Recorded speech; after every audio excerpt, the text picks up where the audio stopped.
À l'orée des années 2000, Wang Bing, jeune cinéaste chinois qui vient de terminer ses études de photographie à l'Académie des Beaux-Arts de Shenyang, décide de suivre pendant près de 2 ans le démantèlement d'un complexe industriel dans cette même ville. Autrefois grand carrefour ouvrier, le district filmé était l'un des plus grands monstres industriels au monde. À son pic, au début des années 1980, plus d'1 million d'ouvriers travaillaient dans une centaine d'usines qui tournaient à plein régime. Mais depuis Deng Xiaoping et les réformes économiques libérales, l'endroit se meurt petit à petit et les usines ferment les unes après les autres. Muni d'une simple caméra numérique portée à la main, Wang Bing accompagne et filme cette petite fin de monde porteuse de symboles multiples.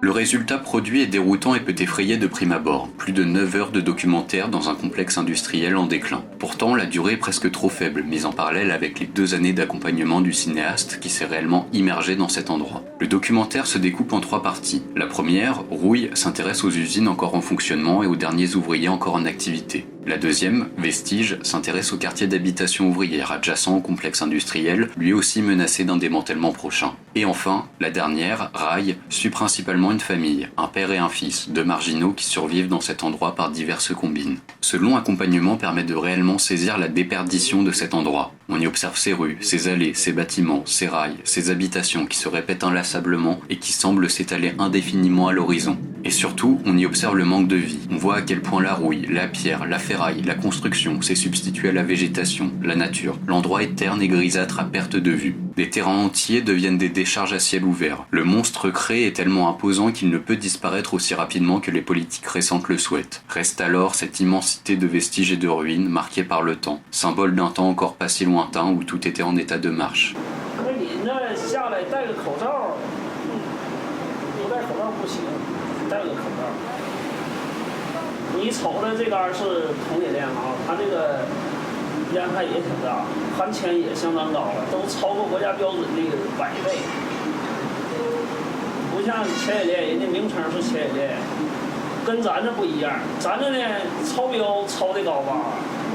L'œuvre de Wang Bing commence avec Rouille, où il suit des ouvriers encore en activité dans quelques usines métallurgiques. Le spectateur peut observer en détail la chute de cet endroit. Tout paraît déjà crasseux, humide, attaqué et marqué par le temps. L'air ambiant indique une fin de règne, une fin de monde. L'endroit est immense, complexe et imposant de l'extérieur comme de l'intérieur. Mais en s'y immergeant dedans, le cinéaste montre le mal qui ronge ce lieu de l'intérieur. Ces usines ne paraissent plus entretenues. De toute manière, elles fermeront probablement très bientôt, comme les autres. Les ouvriers encore là s'estiment même chanceux, même s'ils sont inquiets pour leur avenir. Les salaires n'ont pas correctement suivi le coût de la vie et les primes de licenciement paraissent faibles. La plupart boivent et se divertissent avec des jeux d'argent. L'usine est aussi un lieu de vie. Ils s'y lavent, ils s'y changent, ils y discutent. Beaucoup n'ont rien d'autre que leur travail, juste suffisant à survivre. On y observe un lieu où la conscience de classe est évidente et naturelle. Le rapport patron-ouvrier où ce dernier travaille de son corps pour le capital et la rentabilité d'un autre fait de la position politique marxiste quelque chose de simple et d'évident, qui ressort dans énormément de discussions. Le parti communiste chinois aurait dû les protéger et servir leurs intérêts. C'était une promesse initiale. Mais la tournure libérale du régime en vient à les laisser de côté et prône la désindustrialisation dans un monde où l'usine n'est plus rentable économiquement. Et cette partie met justement en avant que c'est aussi une mort de l'ouvrier qui s'opère. Celui-ci, déjà contraint de passer plusieurs semaines dans un hôpital pour se purger le sang de sa contamination aux métaux lourds, est laissé dans un abandon total. L'un d'eux, dans ce complexe médical, meurt noyé. Officiellement, la mort est accidentelle, mais tout indique un suicide et une mort voulue.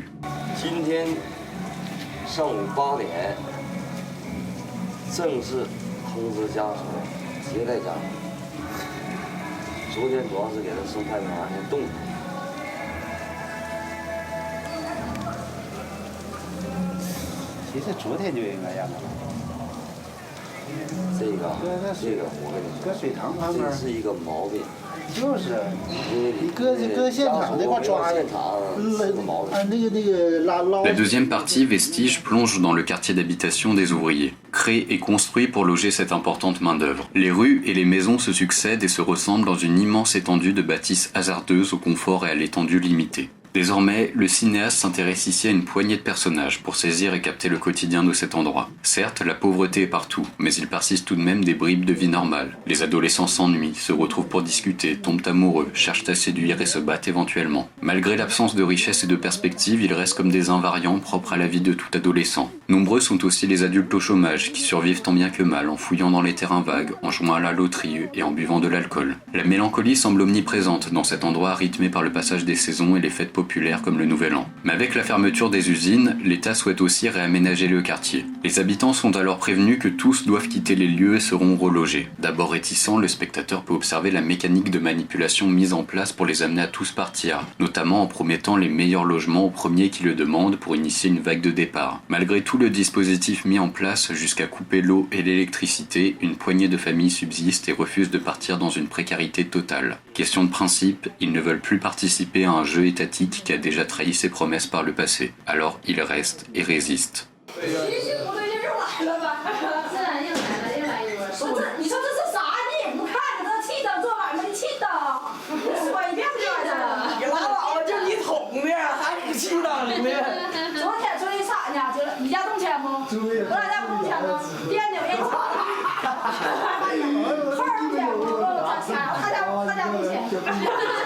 Enfin, la dernière partie, Rail, suit des cheminots qui traversent chaque jour le complexe industriel de long en large pour y déplacer des marchandises et des matières premières. Le cinéaste va s'attarder sur un marginal, Monsieur Du, que les cheminots connaissent bien. Celui-ci vit de combines, à la marge du système officiel mais au sein même du complexe industriel. Les relations avec sa famille et son fils sont tendues. C'est une petite fresque familiale qui est dressée au spectateur. Ici, le réalisateur arrive à faire émerger de la fiction au sein de son documentaire en s'intéressant à la vie et à la progression d'individus. Il finit notamment par obtenir un travail officiel et apaise un peu les relations avec son fils. Pourtant, l'avenir ne paraît pas plus rose et optimiste pour autant. C'est l'une des forces du mouvement de ce documentaire. Il plonge de la destinée collective des ouvriers vers l'histoire d'une seule personne, en passant au milieu par une pluralité de visages et de personnages. Le documentaire accompagne dans sa progression la mort de l'usine et du destin collectif de l'utopie communiste qui évolue vers le libéralisme individuel, où chacun cherche à se débrouiller seul, où l'on est passé du nous au je.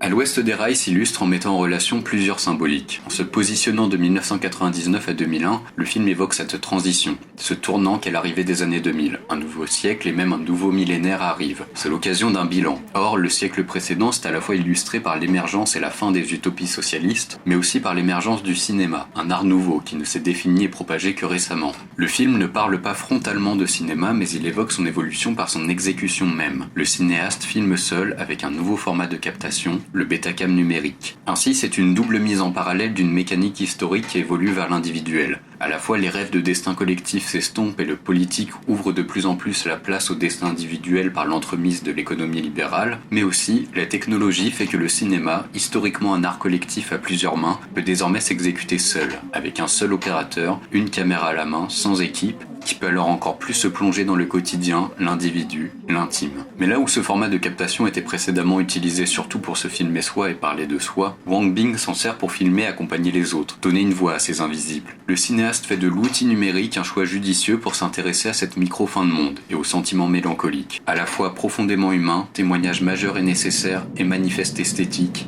À l'ouest des rails est définitivement une œuvre majeure.